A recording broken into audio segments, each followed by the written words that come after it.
What's up, everyone, and welcome. In this episode, we're going to talk about BlackMatter hacking the Japanese tech giant Olympus. Oh, drat these computers. They're so naughty and so complex. I could pinch them.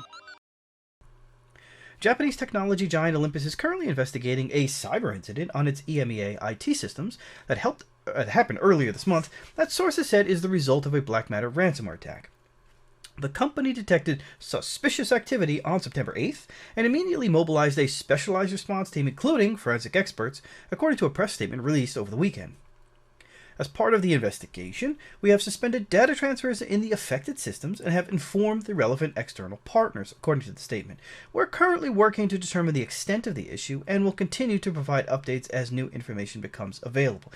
What would be interesting to know is whether or not it was really Olympus that was attacked or one of the partners that has sort of allowed the attackers to elevate and infiltrate into Olympus. But this story doesn't say that. Let's see what comes out in the next few days.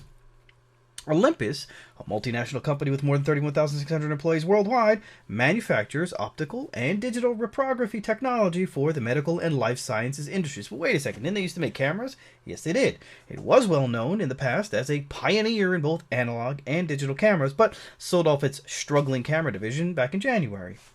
It appears Olympus was the victim of the BlackMatter Ransomware group, one of the cybercriminal organizations that's risen to prominence after other purveyors of ransomware like DarkSide and Revel, who went offline, then came back online, and Ragnarok shut down operations, according to a report in TechCrunch.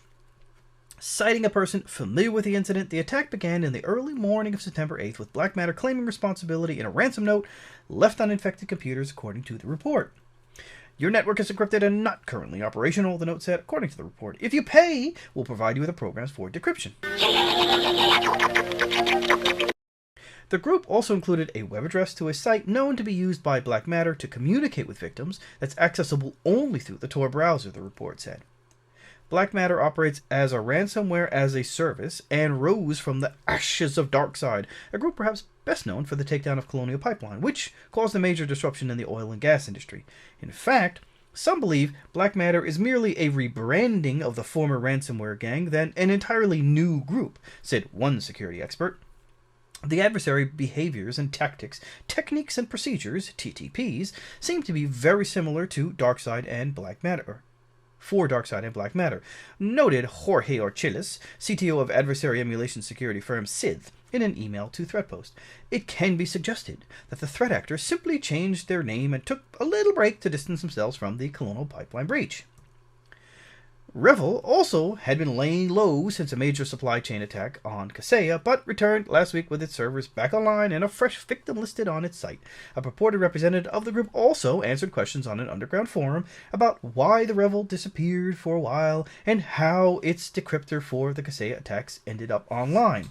They say it was a developer's fat finger error that sort of sent it to the wrong person or something like that.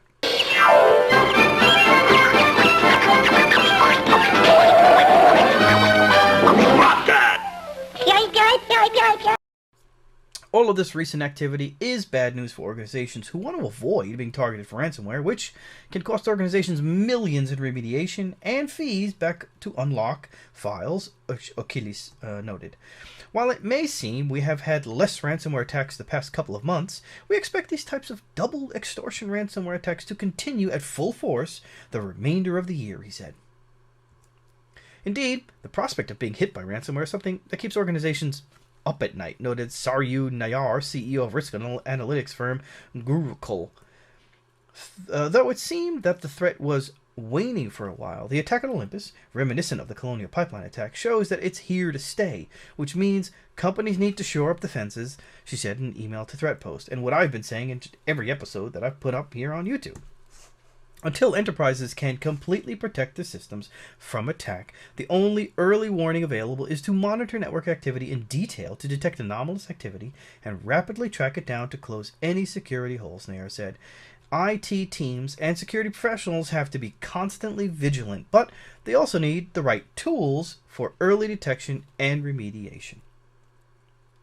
So with that, I say thanks for watching. Don't forget to share and subscribe if you haven't already, and smash the bell if you haven't already, and I'll see you in the next episode. Take care.